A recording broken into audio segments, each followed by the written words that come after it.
Hello, welcome back our channel. അപ്പം നമുക്ക് learners ടെസ്റ്റിന് പോകുമ്പോൾ എക്സാം എഴുതുന്നത് കമ്പ്യൂട്ടറിലാണെന്ന് എല്ലാവർക്കും ഇപ്പോൾ അറിയാം. അപ്പം നമുക്ക് കമ്പ്യൂട്ടറിൻ്റെ പാർട്സും ബേസിക് പാർട്സും നമുക്കൊന്ന് പരിചയപ്പെടാം. ഇത് കമ്പ്യൂട്ടറാണെന്ന് എല്ലാവർക്കും അറിയാം. ഇതാണ് നമ്മൾക്ക് എക്സാം ഇതിലാണ് എഴുതാനുള്ളത്. അപ്പോൾ ഇതിൻ്റെ ഓരോ ഭാഗത്തെക്കുറിച്ചും ഇതിൻ്റെ പ്രവർത്തനത്തെക്കുറിച്ചും ഞാൻ നിങ്ങൾക്ക് പറഞ്ഞുതരാം. വളരെ ഡീപ്പായിട്ടൊന്നും അറിയേണ്ടതില്ല ലേണേഴ്സ് എക്സാം എഴുതാൻ.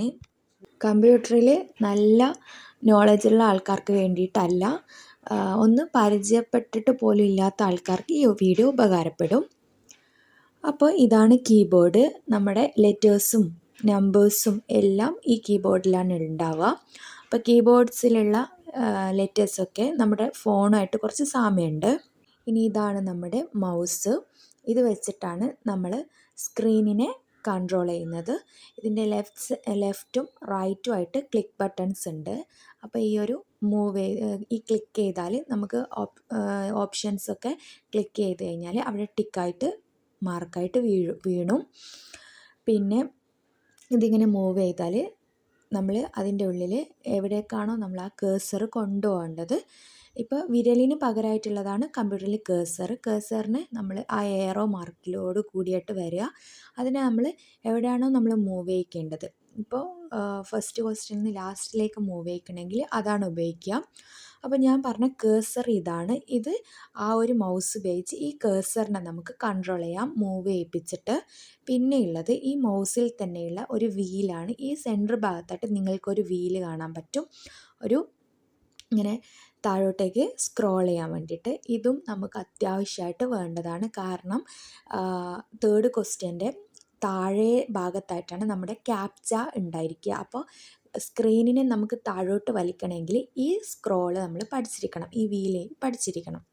ഒന്നുകൂടെ പറയാം, നമ്മുടെ കമ്പ്യൂട്ടറിൽ നമ്മളിപ്പോൾ കീബോർഡ് പരിചയപ്പെട്ടു. അതിൽ കീപാഡ്സ് ഉപയോഗിച്ച് നമുക്ക് എൻ്റർ ചെയ്യാനുള്ളത്, ഇപ്പോൾ ക്യാപ്ചയൊക്കെ ആണെങ്കിൽ നമ്മൾ എൻ്റർ ചെയ്യാനുള്ളത് ഈ കീബോർഡ് ഉപയോഗിച്ചിട്ടാണ്. അതിൽ ടൈപ്പ് ചെയ്ത് കൊടുക്കാം.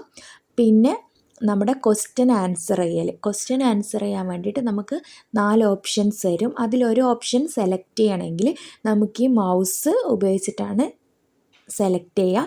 മൗസിനെ അങ്ങോട്ടും ഇങ്ങോട്ടും ചലിപ്പിച്ച് കഴിഞ്ഞാൽ അതിലെ കേഴ്സർ എവിടേക്കാണോ നിങ്ങൾക്ക് കൊണ്ടുപോകേണ്ടത് അവിടെ കൊണ്ടുവച്ച് ക്ലിക്ക് ചെയ്യുക. ലെഫ്റ്റ് സൈഡ് മൗസിൽ ക്ലിക്ക് ചെയ്ത് കഴിഞ്ഞാൽ അവിടെ നിങ്ങളുടെ ഓപ്ഷന് ശരി ഉത്തരം ഏത് ഓപ്ഷനാണോ നിങ്ങൾ സെലക്ട് ചെയ്തത് അവിടെ നിങ്ങൾ ആൻസർ.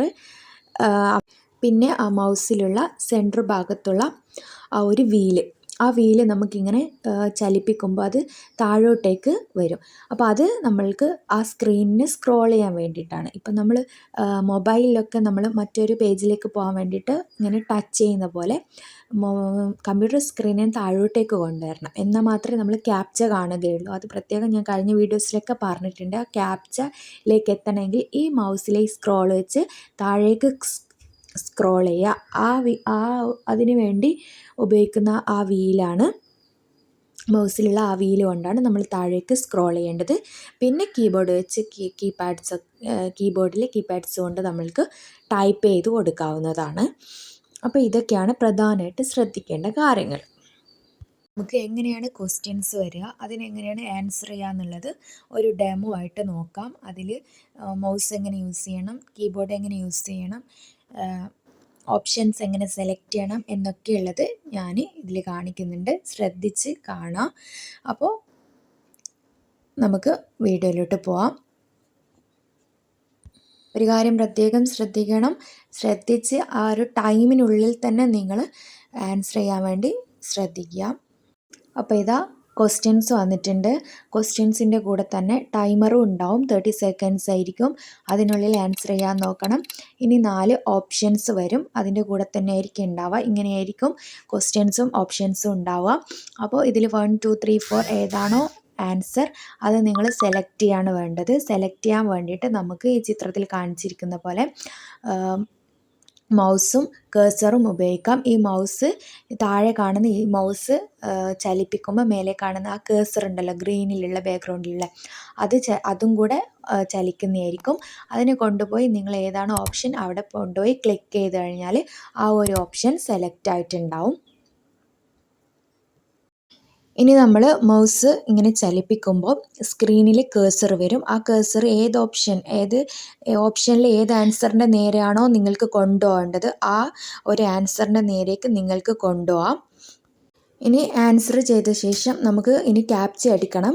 ക്യാപ്ച അടിക്കാൻ വേണ്ടിയിട്ടാണ് ഈ മൗസിലെ നമ്മൾ വീല് സ്ക്രോൾ ചെയ്യേണ്ടി വരുന്നത്. കാരണം ഈ ആൻസർ ക്വസ്റ്റ്യനും സ്ക്രീന് മൊത്തം ഉണ്ടാവും. അപ്പം നമുക്കത് കാണാൻ കഴിയില്ല. അതിന് വേണ്ടിയിട്ടാണ് ഇങ്ങനെ താഴേക്ക് സ്ക്രോൾ ചെയ്യേണ്ടി വരുന്നത്. ഈ പിക്ചറിൽ കാണിച്ചിരിക്കുന്ന പോലെ നമ്മൾ ഈ മൗസിലെ ഈ സെൻറ്ററിലെ ഈ ബട്ടണ് ഈ വീലൊന്ന് ഇങ്ങനെ താഴേക്ക് സ്ക്രോൾ ചെയ്ത് കഴിഞ്ഞാൽ നമ്മുടെ കമ്പ്യൂട്ടർ സ്ക്രീന് താഴേക്ക് പോകും.